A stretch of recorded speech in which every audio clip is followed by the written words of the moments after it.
श्री कृष्णाय नमः। मैं हूँ वामिका और आप सभी का हमारे चैनल आध्यात्मिक सागर में हार्दिक स्वागत है। आप सभी का दिन शुभ और मंगलमय हो और कान्हा जी आपकी सभी मनोकामनाओं को पूर्ण करें। आज आप सुनेंगे माघ मास महात्म्य का अध्याय 21। इससे पहले के अध्याय में आपने सुना था कि किस प्रकार एक गूंगा राजा सरस्वती देवी के आशीर्वाद से बोलने लगा था। आज आप सुनेंगे इसके आगे का वृतांत। श्री सूत जी कहते हैं, पूर्व काल में इक्ष्वाकु कुल को आनंदित करने वाले रुद्रसेन नाम से प्रसिद्ध एक राजा थे। सब गुणों से संपन्न कांतिपुरी उनकी राजधानी थी और उनकी परम प्रिय धर्मपत्नी का नाम पद्मावती था।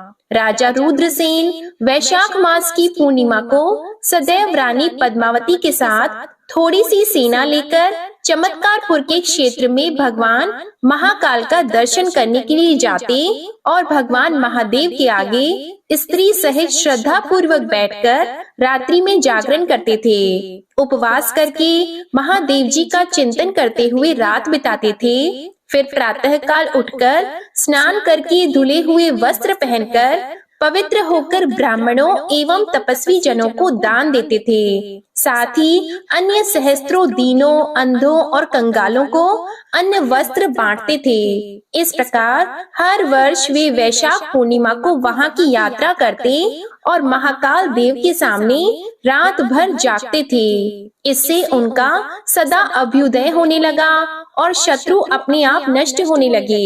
एक समय उसी अवसर पर जब राजा हाटकेश्वर क्षेत्र में आए, तब उन्होंने देखा कि महाकाल देव के समक्ष अनेकानेक देशों और दिशाओं से श्रेष्ठ ब्राह्मण वहां आए हुए हैं। वे सब वेद पाठ में तत्पर हैं और परस्पर देवों, ऋषि मुनियों एवं प्राचीन राजर्षियों की कथा वार्ता कर रहे हैं। राजा ने क्रमशः उन सबको प्रणाम किया और स्वयं भी उनसे अभिनंदित होकर एक ओर बैठ गए। कथा समाप्त होने पर मुनीश्वरों ने पूछा, हे राजन, तुम प्रति वर्ष वैशाखी पूर्णिमा को दूर देश से यहाँ आकर केवल रात में महादेव जी के सामने जागरण करते हो। तीर्थों में जो स्नान, दान आदि अन्य क्रियाएं बताई गई हैं, उन सबको छोड़कर पहले तुम इस जागरण कार्य की ओर ही ध्यान देते हो।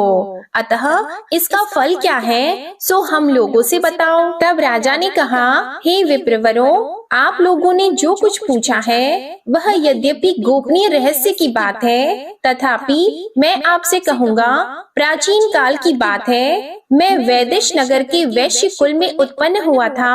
मेरे पास धन का सर्वथा अभाव था। मेरे भाई बंधु पग पग पर मेरा निरादर करते थे और अंत में उन्होंने मुझे त्याग दिया। तब मैं अपनी पत्नी को साथ लेकर परदेश को चल दिया। स्वराष्ट्र देश को धन धान्य से संपन्न सुनकर मन में उसी का ध्यान करते हुए चला और मार्ग में भिक्षा का अन्न भोजन करता हुआ मैं क्रमशः आगे बढ़ते बढ़ते आनर्त देश में चमत्कारपुर के समीप आ पहुंचा। वहां मैंने स्वच्छ जल से भरा हुआ एक सरोवर देखा जो कमल वन से सुशोभित था। भूख, प्यास और थकावट से बहुत कष्ट तो पा ही रहा था, लेकिन वहां पहुंचकर मैंने उस सरोवर के शीतल जल से स्नान किया। इसके बाद मेरी स्त्री ने मुझसे कहा, नाथ, इस जलाशय से कुछ कमल संग्रह कर लीजिए जिससे आज का भोजन चले। यह पास ही इंद्रपुरी के समान मनोहर नगर दिखाई देता है। वहां चलकर इन कमलों को बेच देना चाहिए। तब मैंने बेचने के लिए बहुत से कमल संग्रह कर लिए और चमत्कारपुर में आकर सब ओर भ्रमण किया, किंतु कोई भी मनुष्य उन कमलों को खरीदता नहीं था। भूख के मारे मैं दुर्बल हो रहा था, मेरा गला सूख गया था। उस समय सूर्यास्त हो गया। तब मैं वैराग्य भाव को प्राप्त होकर स्त्री के साथ एक टूटे फूटे मंदिर में गया और उन कमलों को पृथ्वी पर रखकर लेट गया। फिर आधी रात बीतने पर मैंने गाने की ध्वनि सुनी। तब मेरे मन में विचार हुआ कि निसंदेह आज यहाँ जागरण का पर्व है, अतः चलो, यदि कोई मेरे इन कमलों को मूल्य देकर ले लेगा तो भोजन की व्यवस्था हो जाएगी। ऐसा निश्चय करके कमल लेकर मैं अपनी पत्नी के साथ जहाँ से गीत की ध्वनि आ रही थी उसी ओर चल दिया। वहां जाने पर मैंने देवताओं के स्वामी भगवान महाकाल को श्रेष्ठ द्विजों द्वारा पूजित होते हुए देखा। वे ब्राह्मण भगवान के आगे बैठकर जप और गीत में लगे थे। कोई नृत्य करते, कोई गीत गाते, कोई होम करते और कोई धार्मिक उपाख्यान करते थे। तब मैंने एक व्यक्ति से पूछा कि यहाँ कोई जागरण किया जाता है, तो उसने बताया कि आज भगवान महाकाल की प्रसन्नता के लिए उपवास परायण ब्राह्मणों द्वारा भक्ति भाव से जागरण किया जाता है। आज वैशाख मास की पुण्यमयी तिथि पूर्णिमा है। इस समय जो मनुष्य भगवान महाकाल के आगे भक्ति पूर्वक जागरण करता है, वह निश्चय ही स्वर्ग लोक को प्राप्त होता है। तब मैंने कहा, हे भद्र पुरुष, मेरे पास कमल के फूल हैं, इनको ले लीजिए और बदले में मूल्य दीजिए, जिससे मेरा भोजन चले। तब उसने 3 पल सुवर्ण देना चाहा। यह देखकर मैंने सोचा, स्वयं ही क्यों न इन कमलों से देवेश्वर महादेव जी की पूजा करूं। जान पड़ता है पूर्व काल में मेरे शरीर से कोई भी पुण्य नहीं हुआ था, इसलिए इस जन्म में मुझे ऐसी दुर्गति भोगनी पड़ती है। किंतु क्या करूं, मेरी प्रिय वादिनी पत्नी का गला भूख के मारे सूखा जा रहा है। इसमें संदेह नहीं कि यदि अन्न उपलब्ध नहीं हुआ तो यह कल जीवित नहीं रह सकेगी। इस प्रकार चिंता में पड़े हुए मुझसे मेरी विनयशीला पत्नी ने मधुर वाणी में कहा कि नाथ, धन के लोभ से इन कमलों का विक्रय नहीं कीजिए। आज अपने पास अन्न न होने से स्वतः उपवास व्रत का योग लग गया है। भूख के कष्ट से हम अब तक तो जागते ही रहे हैं, शेष रात्रि में और भी जागरण कर लेंगे। हमने सरोवर में दिन के समय स्नान करके देव पूजन किया ही था। इस समय भी इन कमलों से हम भगवान महाकाल का पूजन करें, इससे हम दोनों का परम कल्याण होगा। पत्नी के ऐसा कहने पर हम दोनों ने बड़ी प्रसन्नता के साथ कमल पुष्पों से महादेव जी का पूजन किया। भूख की पीड़ा से नींद तो हमारे पास आई नहीं। प्रातःकाल जब सूर्योदय हुआ, उस समय भूख से पीड़ित होकर उसी स्थान पर मेरी मृत्यु हो गई। तब मेरी पत्नी ने मेरे शरीर को लेकर बड़े हर्ष के साथ चिता की अग्नि में प्रवेश किया। उसी पुण्य के प्रभाव से मैं कांतिपुर का राजा हुआ और मेरी पत्नी दशार्ण देश के राजा की पुत्री हुई, जिसे अपने पूर्व जन्म की बातों का भी स्मरण था। दशार्ण राज ने इसका स्वयंवर रचाया और उसमें इसने मुझे पहचानकर मुझको ही वरण किया और मैंने भी इसे अपने पूर्व जन्म की पत्नी समझकर अपना लिया। इसी कारण से मैं प्रति वर्ष वैशाख पूर्णिमा को यहाँ आकर अपनी धर्म पत्नी के साथ महाकाल देव के सामने जागरण और पुष्प, धूप तथा चंदन आदि के द्वारा उनका पूजन करता हूँ। हे ब्राह्मणों, उस समय तो मैंने बिना श्रद्धा के ही जागरण किया था, तथापि महादेव जी की कृपा से मुझे ऐसा फल प्राप्त हुआ। अब मैं जो श्रद्धा पूर्वक शास्त्रोक्त विधि से जागरण कर रहा हूँ, इसका फल भगवान मुझे कितना उत्तम देंगे यह मैं नहीं जानता। यह सुनकर वहाँ आए हुए श्रेष्ठ ब्राह्मणों ने राजा को अनेक बार साधुवाद दिया और इस प्रकार कहा, हे भूपाल, आपने ठीक कहा है। भगवान महाकाल के प्रसाद से इस भूतल पर कोई भी वस्तु दुर्लभ नहीं है, इसलिए हम लोग भी प्रतिवर्ष श्रद्धा से यहाँ रात्रि जागरण करेंगे। और राजा और उन ब्राह्मणों ने बड़े हर्ष के साथ गीत, वाद्य, नृत्य, धर्म कथा आदि कार्यों को करते हुए महाकाल जी के समीप रात भर जागरण किया। प्रातः काल उठकर राजा ने महाकाल का पूजन किया और उन सब ब्राह्मणों से आज्ञा लेकर सेना सहित अपनी पुरी को प्रस्थान किया। इसके बाद समय अनुसार शरीर का अंत होने पर उन्होंने जरा और मृत्यु से रहित परम पद को प्राप्त कर लिया। श्री सूत जी कहते हैं, महर्षियों, इस प्रकार मैंने आप लोगों के समक्ष भगवान महाकाल के उत्तम महात्म्य का वर्णन किया है, जो सब पापों का नाश करने वाला है। श्री सूत जी कहते हैं, हे महर्षियों, उसी क्षेत्र में एक महान पुण्यदायक कुंड है, जिसके तट पर कलशेश्वर देव का निवास है। उनका दर्शन करने से मनुष्य सब पापों से मुक्त हो जाता है। प्राचीन काल में कलश नाम से प्रसिद्ध एक यदुवंशी राजा थे। वे विधि पूर्वक यज्ञ करने वाले और सब लोगों के हित में तत्पर थे। एक समय महर्षि दुर्वासा के शाप से उन्हें व्याघ्र होना पड़ा था। व्याघ्र रूप में वन में रहते हुए वे बहुत से ब्राह्मणों को मारकर खा जाते थे। इस प्रकार उनका बहुत समय व्यतीत हो गया। कुछ काल के बाद उस देश में गौओं का एक मनोरम झुंड आ निकला, जिसके साथ बहुत से गोप गोपी थे। उस झुंड में एक नंदनी नामक धेनु थी और जो घड़ों दूध देती थी। वह धेनु घास के लोभ से आगे बढ़ती हुई एक कुंज के भीतर गई तो वहां उसने भगवान शंकर का लिंगमय स्वरूप देखा, जो 12 सूर्यों के समान तेजस्वी प्रतीत होता था। गौ ने बड़ी श्रद्धा के साथ वहां खड़ी होकर उस शिवलिंग को स्नान कराने के लिए उस पर बहुत दूध की धारा बहाई। उसका यह नियम प्रतिदिन चालू रहा, किंतु इस बात को कोई नहीं जानता था। एक दिन उस स्थान पर तीखी दाढ़ वाला वह व्याघ्र आया और दैव योग से नंदिनी गाय पर उसकी दृष्टि पड़ गई। तब गौओं के समुदाय में बंधे हुए अपने छोटे बछड़े की याद करके वह गाय करुण स्वर में विलाप करने लगी। फिर उसने मन ही मन कहा,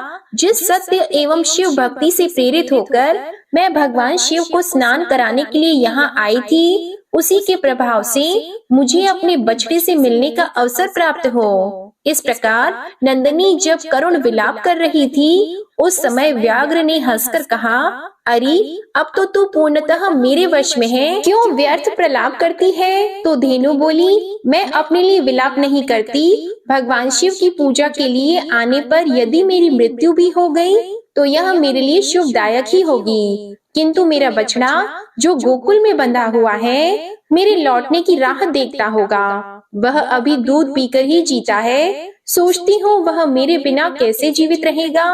हे महाव्याघ्र, बेटे के लिए मेरे हृदय में स्नेह उमड़ आया है, अतः आज तुम मुझे छोड़ दो, मैं उसे अपनी सखियों को सौंपकर फिर तुम्हारे पास लौट आऊंगी। तब व्याघ्र बोला, तुम मृत्यु के मुख में आ गई हो, अब यदि किसी प्रकार निकल जाओगी तो फिर उसी मृत्यु के समीप कैसे लौट आओगी? तो नंदिनी ने कहा, व्याघ्र, मैं शपथ खाकर कहती हूँ कि तुम्हारे पास लौट आऊंगी। ब्राह्मण की हत्या करने और माता पिता को छलने से जो पाप होता है, उसी पाप से मैं लिप्त हो जाऊं यदि पुनः लौट कर न आऊं। रजस्वला स्त्री से संपर्क करने वाले और बिना वस्त्रों के सोने वाले पुरुषों को जो पाप लगता है, मैं उसी पाप से लिप्त हो जाऊं यदि मैं लौट कर न आऊं। गौ, कन्या और ब्राह्मणों को कलंकित करने वाले लोगों को जो पाप लगता है, उस पाप से भी मैं लिप्त हो जाऊं यदि पुनः लौट कर न आऊं। इन शपथ को सुनकर व्याघ्र ने कहा, यदि ऐसी बात है तो घर को जाओ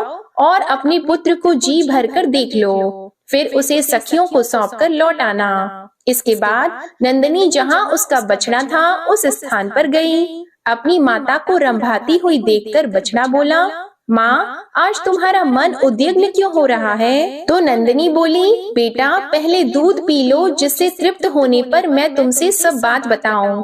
उसकी बात सुनकर बछड़े ने यथोचित दूध पी लिया।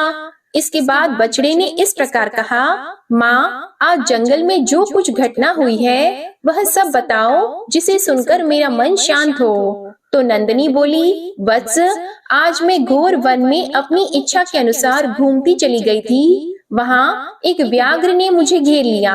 वह मुझे खा लेना चाहता था, किंतु मैंने शपथ के द्वारा उसे यह विश्वास दिलाया कि मैं गौओं के झुंड में अपने बच्चे को देखकर फिर लौट आऊंगी। अनेक शपथ करने पर उसने मुझे छोड़ा है, अतः अब फिर मैं वहीं जाऊंगी। तो बछड़े ने कहा, माँ, आज तुम जहाँ जाओगी वहीं मैं भी चलूंगा। यदि तुम्हारे साथ व्याघ्र मुझे भी मार डालेगा तो मात्र भक्त पुरुषों की जो गति होती है वही निश्चय पूर्वक मुझे भी मिलेगी। बालकों के साथ माता के समान दूसरा कोई बंधु नहीं है, माता के समान कोई रक्षक नहीं है और माता के समान दूसरी कोई गति नहीं है। माता के समान कोई पूज्य गुरु नहीं, माता के समान स्नेही सखा नहीं और माता के समान इस लोक या परलोक में कोई देवता नहीं है। नास्ति मातृसमः पूज्यो नास्ति मातृसमः सखा, नास्ति मातृसमो देव इह लोके परत्र च। फिर बछड़ा आगे कहने लगा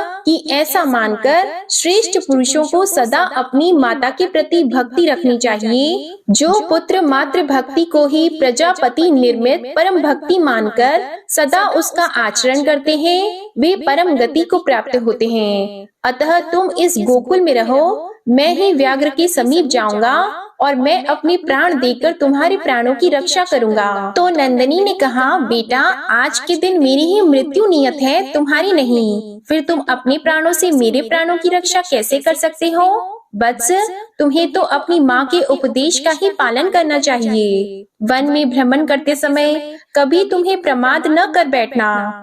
अधिक लोभ होने से इस लोक और परलोक में भी देहधारी का नाश हो जाता है। लोभ से मोहित पुरुष समुद्र में, घोर जंगल में और भयानक रणभूमि में ही प्रवेश कर जाता है। लोभ, प्रमाद और सब पर विश्वास, इन्हीं 3 दोषों से प्रत्येक प्राणी बंधता और मारा जाता है। इसलिए लोभ न करें, प्रमाद में न पड़ें तथा हर एक पर विश्वास न करें। पुत्र, तुम्हें सदा प्रयत्न करके गहन वन में भ्रमण करते समय संपूर्ण हिंसक जीवों से अपने शरीर की रक्षा करनी चाहिए। दुर्गम स्थान में यदि तृण और घास आदि हो तो किसी प्रकार भी उसे चरना नहीं चाहिए। अपना यूथ छोड़कर कभी अकेले नहीं जाना चाहिए। इस प्रकार अपने बछड़ी से कहकर और उसे बार बार चाटकर नंदिनी ने अपनी सखियों के पास वन में जाकर कहा, बहनों मेरी बात सुनो। आज मैं अपने झुंड से थोड़ी दूर पर घूमती हुई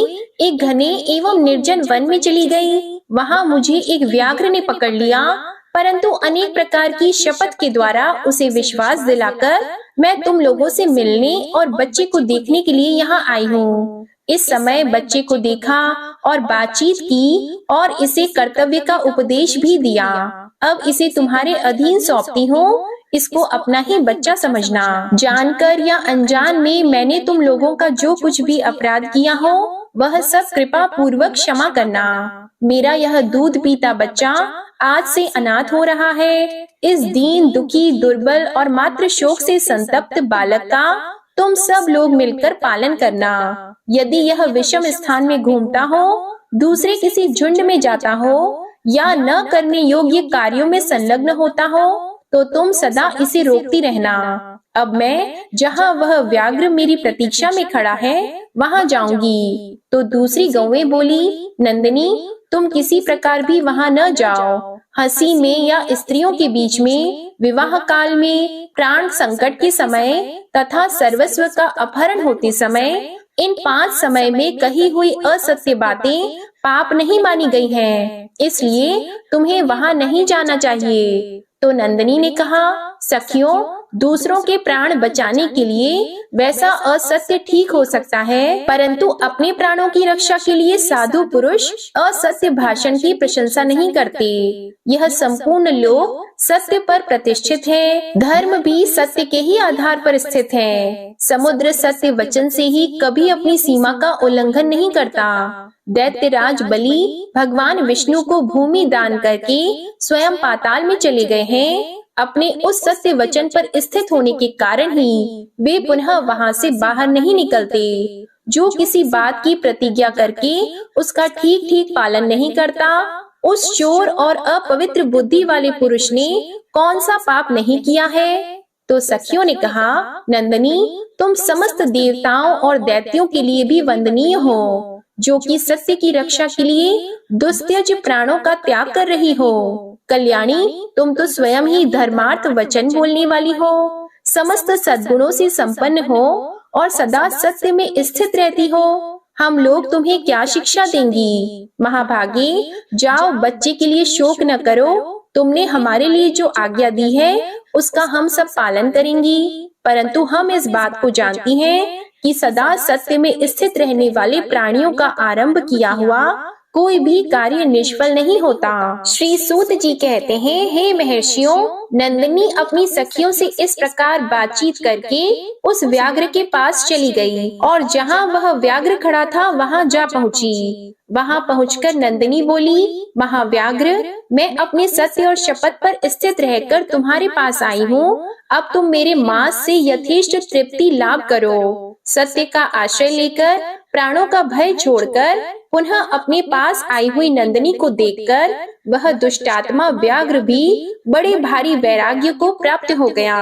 व्याघ्र बोला, सत्यवादिनी, तुम्हारा स्वागत है। सत्य पर स्थित रहने वाले प्राणियों का कभी अमंगल नहीं होता। भद्रे, तुमने शपथ खाकर कहा था मैं आऊंगी। इससे मेरे मन में यह कौतूहल हो रहा था कि क्या यह सचमुच ऐसा करेगी, परंतु तुमने अपने सत्य की रक्षा की। महाभागे, मुझ दुरात्मा पापी को उपदेश देकर अनुग्रहित करो, जिससे इस लोक और परलोक में मेरा कल्याण हो। मेरा ऐसा विश्वास है कि तुम्हें अपने सत्याचरण के प्रभाव से कुछ भी अज्ञात नहीं है। अतः संक्षेप से धर्म का सार सर्वस्व मुझे बताओ, जिससे मुझे सत्संग का पूरा पूरा फल प्राप्त हो। तो नंदिनी बोली, सत्य युग में तप की, त्रेता में ध्यान की, द्वापर में यज्ञ की और दान की, तथा कलयुग में एकमात्र दान की प्रशंसा करते हैं। जो संपूर्ण चराचर प्राणियों को अभय दान देते हैं, उनका वह दान सब दानों में श्रेष्ठ है। उससे बढ़कर दूसरा कोई दान नहीं है। तो व्याघ्र बोला, शुभे, यह अभय दान तो उन प्राणियों के लिए उपयुक्त हो सकता है जिनकी जीविका अहिंसा से अन्न आदि का आहार करके चलती है। हम जैसे जीवों का जीवन निर्वाह तो हिंसा के बिना ही हो नहीं सकता। अतः जीवों की हिंसा करने वाले मुझ अधर्म के लिए भी जो सुखदायक और उत्तम धर्माचरण में सहायक हो वैसा उपदेश दो। तो नंदिनी ने कहा, यहाँ वन में एक महान शिवलिंग है, जिसे पूर्व काल में बाणासुर ने स्थापित किया था। उसी के प्रभाव से आज मैं तुम्हारे संकट से मुक्त हुई हूँ। तुम प्रतिदिन प्रातः काल उठकर उसी की परिक्रमा और उसी को प्रणाम किया करो। इससे तुम्हें मनोवांछित सिद्धि प्राप्त होगी। ऐसा कहकर नंदिनी ने व्याघ्र को वन के भीतर ले जाकर उस शिवलिंग का दर्शन कराया। वह उसका दर्शन करके तत्काल ही व्याघ्र की योनि से मुक्त होकर पूर्ववत राजा कलश के रूप में परिणत हो गया। पूर्व काल में दुर्वासा के दिए हुए शाप का और अपने वैभव संपन्न राज्य का उन्हें स्मरण हो आया। तब उन श्रेष्ठ राजा ने नंदिनी से कहा, भद्रे, मैं हैहय वंश में उत्पन्न कलश नामक राजा हूँ। पूर्व काल में मुनिवर दुर्वासा ने कुछ कारणवश मुझे शाप दे दिया था। जब पुनः मैंने उन्हें प्रसन्न किया, तब वे बोले, नंदिनी धेनु जब तुम्हें वन में शिवलिंग का दर्शन कराएगी, तब तुम्हारी मुक्ति हो जाएगी। निश्चय तुम नंदिनी हो, यह बात मुझे अपने शाप का अंत देखकर ज्ञात हुई है। श्रेष्ठ धेनु, यह तो बताओ, यह कौन सा देश है जिससे मैं अपने घर का मार्ग ढूंढकर पुनः वहां जाऊं? तो नंदिनी बोली, राजन, यह सब पापों का नाश करने वाला चमत्कारपुर नामक क्षेत्र है, जो सर्व तीर्थमय है और संपूर्ण कामनाओं को देने वाला है। राजा ने कहा, नंदिनी, तुम्हारा कल्याण हो। अब तुम जाओ और अपने बालक से मिलो। गौओं के झुंड में जाकर अपनी सखियों और सुहृदों का दर्शन करो। मैंने पूर्व काल में ब्राह्मणों के मुख से इस क्षेत्र की महिमा सुनी थी और इसे सदा देखने की अभिलाषा भी की थी, परंतु राजकाज तथा भोग में आसक्त होने के कारण मैं इसका दर्शन नहीं कर सका। आज जब यह तीर्थ स्वयं ही मुझे प्राप्त हो गया है, तो अब मैं इसे छोड़कर नहीं जा सकता। सौभाग्य की बात है जो महात्मा दुर्वासा ने मुझे वैसा शाप दिया, अन्यथा इस उत्तम क्षेत्र की प्राप्ति मुझे कैसे होती। ऐसा कहकर राजा ने नंदिनी को विदा कर दिया और स्वयं दिन रात उस शिवलिंग का ध्यान करते हुए वे वहीं रहने लगे। उन्होंने भगवान शिव के लिए कैलाश शिखर के समान गगनचुंबी मंदिर बनवाया और उन्हीं के आगे बैठकर बड़ी भारी तपस्या की। इसके बाद शंकर जी के प्रभाव से थोड़े ही दिनों में परम दुर्लभ सिद्धि प्राप्त कर ली, जो याज्ञिक जनों के लिए भी दुर्लभ है। जो मनुष्य मार्गशीर्ष मास में वहां भक्ति पूर्वक गीत और नृत्य आदि का आयोजन करता है, वह परम गति को प्राप्त होता है। हे ब्राह्मणों, इस प्रकार मैंने तुम्हें कलशेश्वर के महात्म्य का वर्णन सुनाया, जो सब पातकों का नाश करने वाला है। आज का अध्याय यहीं समाप्त हुआ। इसके आगे का वर्णन आप अगले अध्याय में सुनेंगे। अब आप सुनिए श्रीमद् भागवत महापुराण कथा के आगे का अध्याय। श्री सुखदेव जी कहते हैं, हे परीक्षित, भगवान के शक्ति संचार से दक्ष प्रजापति परम समर्थ हो गए थे। उन्होंने पंचजन की पुत्री असिकनी से हर्यश्व नाम के 10,000 पुत्र उत्पन्न किए। राजन, दक्ष के ये सभी पुत्र एक आचरण और एक स्वभाव के थे। जब उनके पिता दक्ष ने उन्हें संतान उत्पन्न करने की आज्ञा दी, तब वे तपस्या करने के विचार से पश्चिम दिशा की ओर गए। पश्चिम दिशा में सिंधु नदी और समुद्र के संगम पर नारायण सर नाम का एक महान तीर्थ है। बड़े बड़े मुनि और सिद्ध पुरुष वहां निवास करते हैं। नारायण सर में स्नान करते ही हर्यश्वों के अंतःकरण शुद्ध हो गए। उनकी बुद्धि भागवत धर्म में लग गई। फिर भी अपने पिता दक्ष की आज्ञा से बंधे होने के कारण वे उग्र तपस्या ही करते रहे।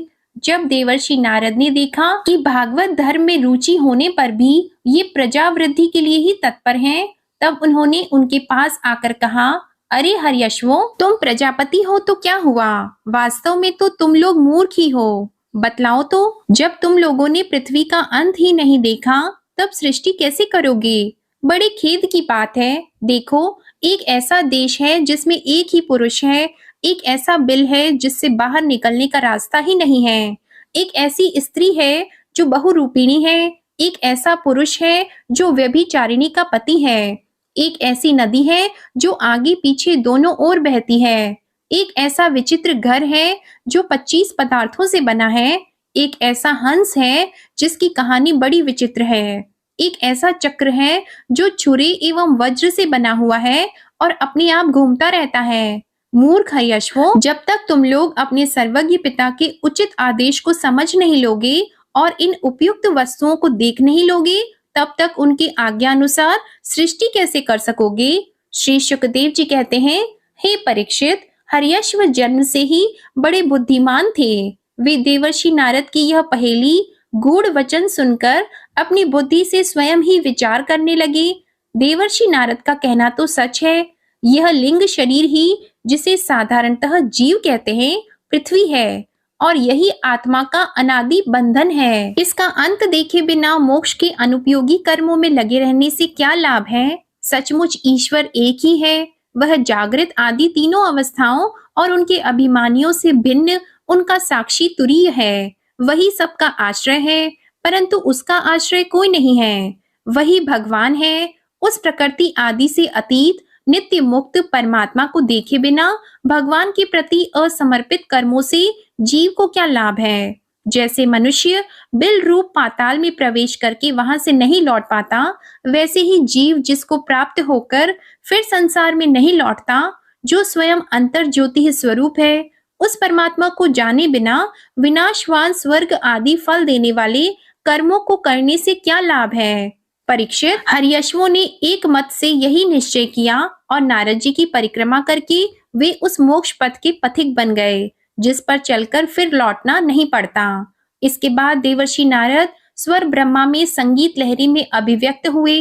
भगवान श्री कृष्ण चंद्र के चरण कमलों में अपने चित्त को अखंड रूप से स्थिर करके लोक लोकांतरों में विचरने लगे। परीक्षित, जब दक्ष प्रजापति को मालूम हुआ कि मेरे शीलवान पुत्र नारद के उपदेश से कर्तव्यच्युत हो गए हैं, तब वे शोक से व्याकुल हो गए। उन्हें बड़ा पश्चाताप हुआ। सचमुच अच्छी संतान का होना भी शोक का ही कारण है। ब्रह्मा जी ने दक्ष प्रजापति को बड़ी सांत्वना दी। तब उन्होंने पंचजन नंदिनी असिकनी के गर्भ से 1000 पुत्र और उत्पन्न किए। उनका नाम था शबलाश्व। वे भी अपने पिता दक्ष प्रजापति की आज्ञा पाकर प्रजा सृष्टि के उद्देश्य से तप करने के लिए उसी नारायण सरोवर पर गए, जहां जाकर उनके बड़े भाइयों ने सिद्धि प्राप्त की थी। शबलाश्वों ने वहां जाकर उस सरोवर में स्नान किया। स्नान मात्र से ही उनके अंतःकरण के सारे मल धुल गए। अब वे परब्रह्मा स्वरूप प्रणव का जप करते हुए महान तपस्या में लग गए। कुछ महीनों तक केवल जल और कुछ महीनों तक केवल हवा पीकर ही उन्होंने हम नमस्कार पूर्वक ओंकार स्वरूप भगवान नारायण का ध्यान करते हैं, जो विशुद्ध चित्त में निवास करते हैं, सबके अंतर्यामी है तथा सर्वव्यापक एवं परमहंस स्वरूप हैं।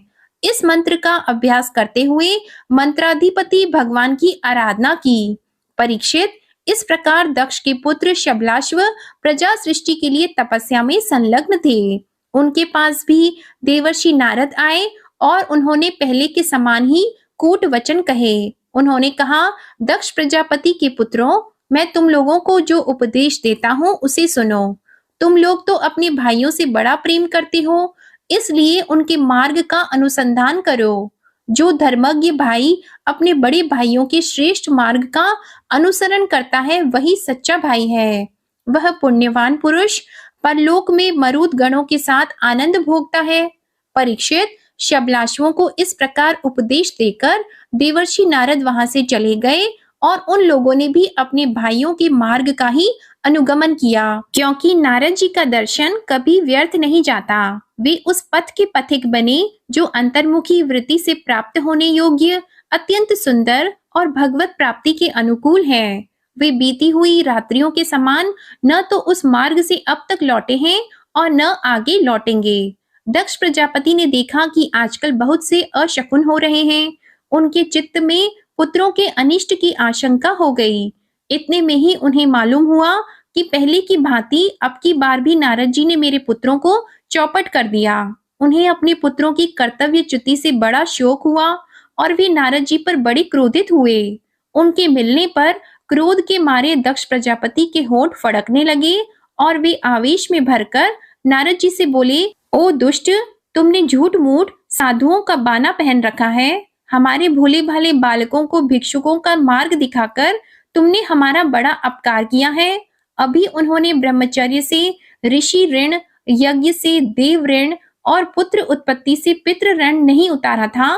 उन्हें अभी कर्म फल की नश्वरता के संबंध में भी कुछ विचार नहीं था, परंतु पापात्मन, तुमने उनके दोनों लोकों का सुख चौपट कर दिया। सचमुच तुम्हारे हृदय में दया का नाम भी नहीं है। तुम इस प्रकार बच्चों की बुद्धि बिगाड़ते फिरते हो। तुमने भगवान के पार्षदों में रहकर उनकी कीर्ति में कलंक ही लगाया। सचमुच तुम बड़ी निर्लज हो।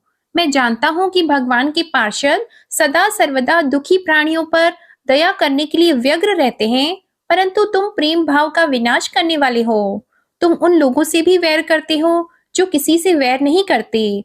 यदि तुम ऐसा समझते हो कि वैराग्य से ही स्नेह पाश विषयासक्ति का बंधन कट सकता है, तो तुम्हारा यह विचार ठीक नहीं है, क्योंकि तुम्हारे जैसे झूठ मूठ वैराग्य का स्वांग भरने वालों से किसी को वैराग्य नहीं हो सकता।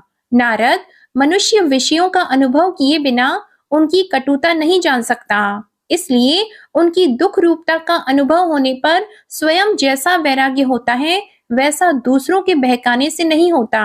हम लोग सद्गृहस्थ हैं, अपनी धर्म मर्यादा का पालन करते हैं। एक बार पहले भी तुमने हमारा असहाय अपकार किया था, तब हमने उसे सह लिया। तुम तो हमारी वंश परंपरा का उच्छेद करने पर ही उतारू हो रहे हो। तुमने फिर हमारे साथ वही दुष्टता का व्यवहार किया। इसलिए मूढ़, जाओ लोक लोकांतरों में भटकते रहो, कहीं भी तुम्हारे लिए ठहरने को ठौर नहीं होगी। श्री सुखदेव जी कहते हैं, परीक्षित, संत शिरोमणि देवर्षि नारद ने बहुत अच्छा कहकर दक्ष का शाप स्वीकार कर लिया। संसार में बस साधुता इसी का नाम है कि बदला लेने की शक्ति रहने पर भी दूसरे का किया हुआ अपकार सह लिया जाए। श्री सुखदेव जी कहते हैं, परीक्षित, तदंतर ब्रह्मा जी के बहुत अनुनय विनय करने पर दक्ष प्रजापति ने अपनी पत्नी असिकनी के गर्भ से 60 कन्याएं उत्पन्न की। वे सभी अपने पिता दक्ष से बहुत प्रेम करती थीं। दक्ष प्रजापति ने उनमें से 10 कन्याएं धर्म को, 13 कश्यप को, 27 चंद्रमा को, 2 भूत को, 2 अंगिरा को, 2 कृशाश्व को और शेष 4 ताक्षरी नामधारी कश्यप को ब्याह दी। परीक्षित, तुम इन दक्ष कन्याओं को और इनकी संतानों के नाम मुझसे सुनो। इन्हीं की वंश परंपरा तीनों लोकों में फैली हुई है।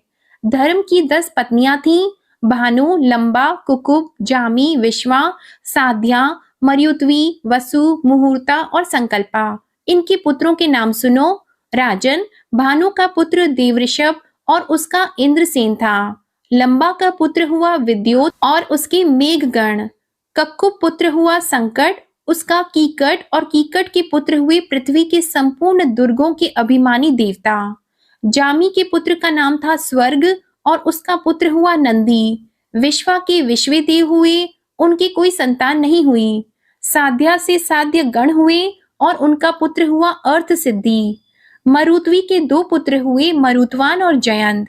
जयंत भगवान वासुदेव के अंश हैं, जिन्हें लोग उपेंद्र भी कहते हैं। मुहूर्ता से मुहूर्त के अभिमानी देवता उत्पन्न हुए। ये अपने अपने मुहूर्त में जीवों को उनके कर्म अनुसार फल देते हैं। संकल्पा का पुत्र हुआ संकल्प और उसका काम। वसु के पुत्र 8 वसु हुए, जिनके नाम मुझसे सुनो: द्रोण, प्राण, ध्रुव, अर्क, अग्नि, दोष, वसु और विभावसु। द्रोण की पत्नी का नाम है अभिमति। उससे हर्ष, शोक, भय आदि के अभिमानी देवता उत्पन्न हुए। प्राण की पत्नी ऊर्ज्वस्वती के गर्भ से सह, आयु और पुरोजव नाम के 3 पुत्र हुए। ध्रुव की पत्नी धरणी ने अनेक नगरों के अभिमानी देवता उत्पन्न किए। अर्क की पत्नी वासना के गर्भ से तृष्णा आदि पुत्र हुए। अग्नि नामक वसु की पत्नी धारा के गर्भ से द्रविणक आदि बहुत से पुत्र उत्पन्न हुए। कृतिका पुत्र स्कंद भी अग्नि से ही उत्पन्न हुए। उनसे विशाख आदि का जन्म हुआ। दोष की पत्नी शर्वरी के गर्भ से शिशुमार का जन्म हुआ। वह भगवान का कला अवतार है। वसु की पत्नी अंगारसी से शिल्प कला के अधिपति विश्वकर्मा जी हुए। विश्वकर्मा के उनकी भार्या कृति के गर्भ से चाक्षुष मनु हुए और उनके पुत्र विश्वदेव एवं साध्य गण हुए।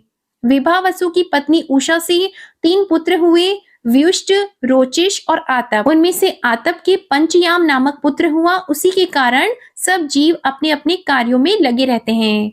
भूत की पत्नी दक्षनंदिनी स्वरूपा ने कोटि कोटि रुद्र गण उत्पन्न किए। इनमें रैवत, अज, भव, भीम, वाम, उग्र, वृषाकपि, अजैकपाद, अहिर्बुद्ध, बहुरूप और महान, ये 11 मुख्य हैं।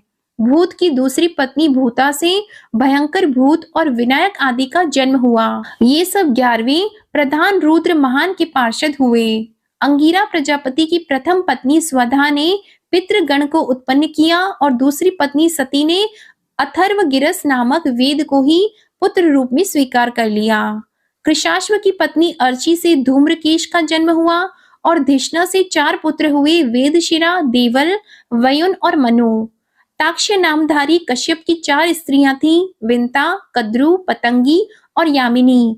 पतंगी से पक्षियों का, यामिनी से शलभों का और विंता के पुत्र गरुड़ हुए। ये ही भगवान विष्णु के वाहन हैं। विंता के ही दूसरे पुत्र अरुण हैं, जो भगवान सूर्य के सारथी हैं।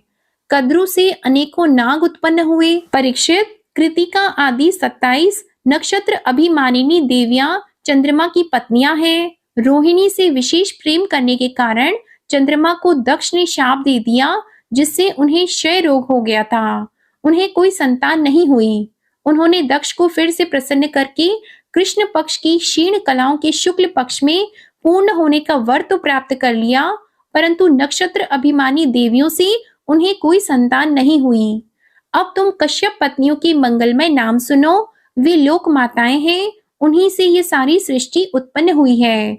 उनके नाम है अदिति, दीति, दनु, काष्ठा, अरिष्ठा, सुरसा, इला, मुनि, क्रोधवशा, ताम्रा, सुरभि, शर्मा और तिमी। इनमें तिमी के पुत्र हैं जलचर जंतु और शर्मा के बाघ आदि हिंसक जीव। सुरभि के पुत्र हैं भैंस, गाय तथा दूसरे 2 खुर वाले पशु। ताम्रा की संतान है बाज, गीद आदि शिकारी पक्षी। मुनि से अप्सराएं उत्पन्न हुई। क्रोधवशा के पुत्र हुए सांप, बिच्छू आदि विषैले जंतु।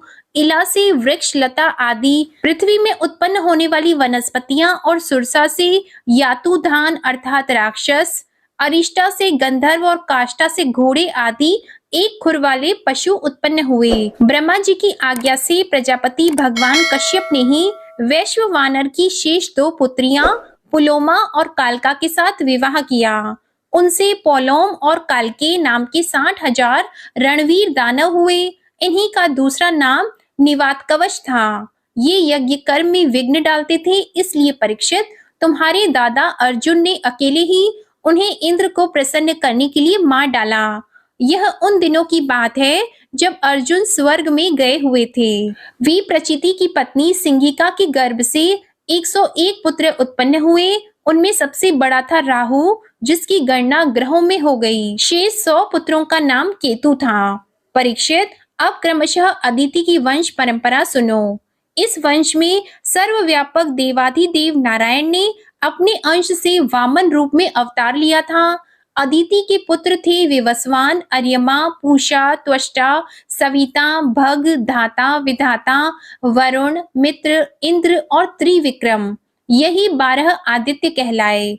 विवस्वान की पत्नी महाभाग्यवती संज्ञा के गर्भ से श्राद्ध देव मनु एवं यम यमी का जोड़ा पैदा हुआ। संज्ञा ने ही घोड़ी का रूप धारण करके भगवान सूर्य के द्वारा भूलोक में दोनों अश्विनी कुमारों को जन्म दिया। विवस्वान की दूसरी पत्नी थी छाया। उसके सनैश्चर और सावर्णी मनु नाम के 2 पुत्र तथा तप्ती नाम की एक कन्या उत्पन्न हुई। तप्ती ने संवरण को पति रूप में वरण किया। अर्यमा की पत्नी मातृका थी। उसके गर्भ से चर्षणी नामक पुत्र हुए। वे कर्तव्य अकर्तव्य के ज्ञान से युक्त थे, इसलिए ब्रह्मा जी ने उन्हीं के आधार पर मनुष्य जाति की कल्पना की। पूषा की कोई संतान नहीं हुई।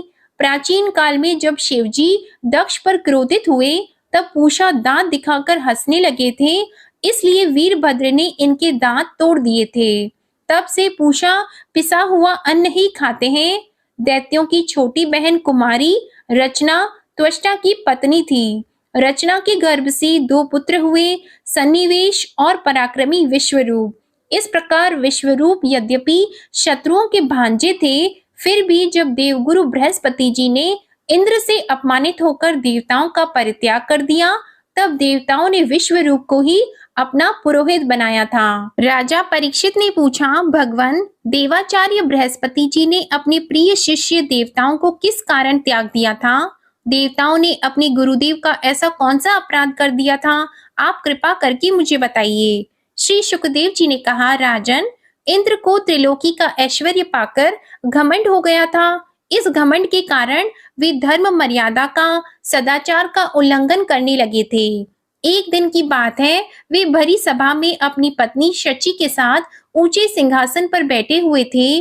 49 मरुदगण, 8 वसु, 11 रुद्र, आदित्य, ऋभुगण, विश्वदेव, साध्यगण और दोनों अश्विनी कुमार उनकी सेवा में उपस्थित थे।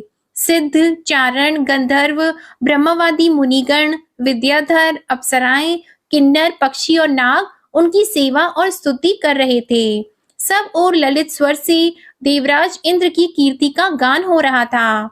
ऊपर की ओर चंद्रमंडल के समान सुंदर श्वेत छत्र शोभायमान था। चंवर, पंखे आदि महाराज उचित सामग्रियां यथा स्थान सुसज्जित थीं। इस दिव्य समाज में देवराज बड़े ही सुशोभित हो रहे थे। इसी समय देवराज इंद्र और समस्त देवताओं के परम आचार्य बृहस्पति जी वहां आए। उन्हें सुर असुर सभी नमस्कार करते हैं। इंद्र ने देख लिया कि वे सभा में आए हैं, परंतु वे न तो खड़े हुए और न आसन आदि देकर गुरु का सत्कार किया। यहाँ तक कि वे अपने आसन से हिले डुले तक नहीं। त्रिकालदर्शी समर्थ बृहस्पति जी ने देखा कि यह ऐश्वर्य मद का दोष है। बस वे झटपट वहां से निकलकर चुपचाप अपने घर चले आए। परीक्षित, उसी समय देवराज इंद्र को चेत हुआ। वे समझ गए कि मैंने अपने गुरुदेव की अवहेलना की है। वे भरी सभा में स्वयं ही अपनी निंदा करने लगे। हाय हाय, बड़ी खेद की बात है कि भरी सभा में मूर्खतावश मैंने ऐश्वर्य के नशे में चूर होकर अपने गुरुदेव का तिरस्कार कर दिया। सचमुच मेरा यह कर्म अत्यंत निंदनीय है। भला कौन विवेकी पुरुष इस स्वर्ग की राजलक्ष्मी को पाने की इच्छा करेगा? देखो तो सही, आज इसी ने मुझ देवराज को भी असुरों के से रजोगुणी भाव से भर दिया। जो लोग यह कहते हैं कि सार्वभौम राज सिंहासन पर बैठा हुआ सम्राट किसी के आने पर राज सिंहासन से न उठे, वे धर्म का वास्तविक स्वरूप नहीं जानते। ऐसा उपदेश करने वाले कुमार्ग की ओर ले जाने वाले हैं। वे स्वयं घोर नरक में गिरते हैं। उनकी बात पर जो लोग विश्वास करते हैं, वे पत्थर की नाव की तरह डूब जाते हैं। मेरे गुरुदेव बृहस्पति जी ज्ञान के अथाह समुद्र हैं। मैंने बड़ी शठता की, अब मैं उनके चरणों में अपना माथा टेक कर उन्हें मनाऊंगा। परीक्षित, देवराज इंद्र इस प्रकार सोच ही रहे थे कि भगवान बृहस्पति जी अपने घर से निकलकर योग बल से अंतर्ध्यान हो गए। देवराज इंद्र ने अपने गुरुदेव को बहुत ढूंढा, परंतु उनका कहीं पता नहीं चला। तब वे गुरु के बिना अपने को सुरक्षित न समझकर देवताओं के साथ अपनी बुद्धि के अनुसार स्वर्ग की रक्षा का उपाय सोचने लगे, परंतु वे कुछ भी सोच न सके। उनका चित्त अशांत ही बना रहा। परीक्षित, दैत्यों को भी देवगुरु बृहस्पति और देवराज इंद्र की अनबन का पता लग गया। तब उन मदोन्मत्त और आतताई असुरों ने अपने गुरु शुक्राचार्य के आदेश अनुसार देवताओं पर विजय पाने के लिए धावा बोल दिया। उन्होंने देवताओं पर इतने तीखे तीखे बाणों की वर्षा की कि उनके मस्तक, जंघा, बाहु आदि अंग कट कट कर गिरने लगे। तब इंद्र के साथ सभी देवता सिर झुकाकर ब्रह्मा जी की शरण में गए। स्वयंभू एवं समर्थ ब्रह्मा जी ने देखा कि देवताओं की तो सचमुच बड़ी दुर्दशा हो रही है, अतः उनका हृदय अत्यंत करुणा से भर गया। वे देवताओं को धीरज बंधाते हुए कहने लगे। ब्रह्मा जी ने कहा, देवताओं, यह बड़ी खेद की बात है, सचमुच तुम लोगों ने बहुत बुरा काम किया। हरे हरे, तुम लोगों ने ऐश्वर्य के मद से अंधे होकर ब्रह्मज्ञानी, वेदज्ञ एवं संयमी ब्राह्मण का सत्कार नहीं किया। देवताओं, तुम्हारी उसी अनीति का यह फल है कि आज समृद्धिशाली होने पर भी तुम्हें अपने निर्बल शत्रुओं के सामने नीचा देखना पड़ा। देवराज, देखो, तुम्हारे शत्रु भी पहले अपने गुरुदेव शुक्राचार्य का तिरस्कार करने के कारण अत्यंत निर्बल हो गए थे, परंतु अब भक्ति भाव से उनकी आराधना करके वे फिर धन जन से संपन्न हो गए हैं। देवताओं, मुझे तो ऐसा मालूम पड़ रहा है कि शुक्राचार्य को अपना आराध्य देव मानने वाले ये दैत्य लोग कुछ दिनों में मेरा ब्रह्मलोक भी छीन लेंगे। भृगुवंशियों ने इन्हें अर्थशास्त्र की पूरी पूरी शिक्षा दे रखी है। ये जो कुछ करना चाहते हैं उसका भेद तुम लोगों को नहीं मिल पाता। उनकी सलाह बहुत गुप्त होती है। ऐसी स्थिति में वे स्वर्ग को तो समझते ही क्या है, वे चाहे जिस लोक को जीत सकते हैं। सच है, जो श्रेष्ठ मनुष्य ब्राह्मण, गोविंद और गौओं को अपना सर्वस्व मानते हैं और जिन पर उनकी कृपा रहती है, उनका कभी अमंगल नहीं होता। इसलिए अब तुम लोग शीघ्र ही त्वष्टा के पुत्र विश्वरूप के पास जाओ और उन्हीं की सेवा करो। वे सच्चे ब्राह्मण, तपस्वी और संयमी हैं। यदि तुम लोग उनके असुरों के प्रति प्रेम को क्षमा कर सकोगे और उनका सम्मान करोगे तो वे तुम्हारा काम बना देंगे। श्री सुखदेव जी कहते हैं, परीक्षित, जब ब्रह्मा जी ने देवताओं से इस प्रकार कहा तब उनकी चिंता दूर हो गई। वे त्वष्टा के पुत्र विश्वरूप ऋषि के पास गए और उन्हें हृदय से लगाकर यों कहने लगे। देवताओं ने कहा, बेटा विश्वरूप, तुम्हारा कल्याण हो। हम तुम्हारे आश्रम पर अतिथि के रूप में आए हैं। हम एक प्रकार से तुम्हारे पितर हैं, इसलिए तुम हम लोगों की समयोचित अभिलाषा पूर्ण करो। जिन्हें संतान हो गई हो, उन सत्पुत्रों का भी सबसे बड़ा धर्म यह है कि वे अपने पिता तथा अन्य गुरुजनों की सेवा करें। फिर जो ब्रह्मचारी हैं, उनके लिए तो कहना ही क्या है। वत्स, आचार्य वेद की, पिता ब्रह्मा जी की, भाई इंद्र की और माता साक्षात पृथ्वी की मूर्ति है। इसी प्रकार बहन दया की, अतिथि धर्म की, अभ्यागत अग्नि की और जगत के सभी प्राणी अपने आत्मा की ही मूर्ति, आत्म स्वरूप होते हैं। पुत्र, हम तुम्हारे पितर हैं। इस समय शत्रुओं ने हमें जीत लिया है। हम बड़े दुखी हो रहे हैं। तुम अपने तपोबल से हमारा यह दुख, दारिद्र्य, पराजय टाल दो। पुत्र, तुम्हें हम लोगों की आज्ञा का पालन करना चाहिए। तुम ब्रह्मनिष्ठ ब्राह्मण हो, अतः जन्म से ही हमारे गुरु हो। हम तुम्हें आचार्य के रूप में वर्ण करके तुम्हारी शक्ति से अनायास ही शत्रुओं पर विजय प्राप्त कर लेंगे। पुत्र, आवश्यकता पड़ने पर अपने से छोटों का पैर छूना भी निंदनीय नहीं है।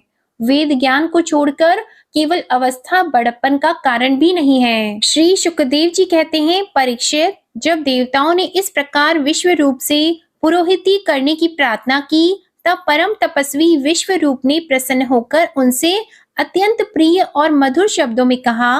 विश्व रूप ने कहा, पुरोहिती का काम ब्रह्मतेज को क्षीण करने वाला है, इसलिए धर्मशील महात्माओं ने उसकी निंदा की है। किंतु आप मेरे स्वामी हैं और लोकेश्वर होकर भी मुझसे उसके लिए प्रार्थना कर रहे हैं।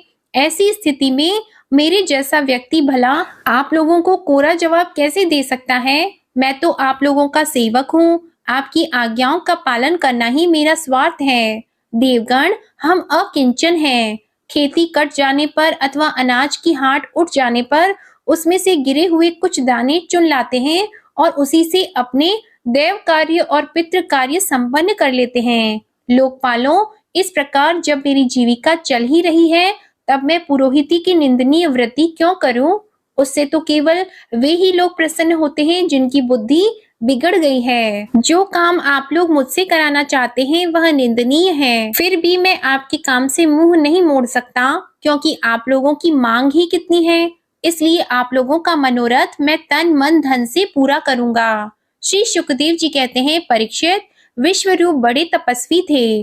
देवताओं से ऐसी प्रतिज्ञा करके उनके वर्ण करने पर वे बड़ी लगन के साथ उनकी पुरोहिती करने लगे। यद्यपि शुक्राचार्य ने अपने नीति बल से असुरों की संपत्ति सुरक्षित कर दी थी, फिर भी समर्थ विश्वरूप ने वैष्णवी विद्या के प्रभाव से उनसे वह संपत्ति छीनकर देवराज इंद्र को दिला दी। राजन, जिस विद्या से सुरक्षित होकर इंद्र ने असुरों की सेना पर विजय प्राप्त की थी, उसका उदार बुद्धि विश्वरूप ने ही उन्हें उपदेश किया था। जय श्री कृष्णा। आज का अध्याय समाप्त हुआ। इसके आगे का वृत्तांत आप अगले अध्याय में सुनेंगे। आज की कथा पसंद आए तो इस वीडियो को लाइक कीजिएगा, शेयर कीजिएगा, चैनल सब्सक्राइब कीजिएगा और कमेंट में राधे कृष्ण भगवान की जय भी लिखिएगा। इसी के साथ आज आप हमारे चैनल पर शनिवार की व्रत कथा और गुप्त नवरात्रि व्रत कथा भी जरूर सुनिएगा। जय श्री राधे कृष्णा।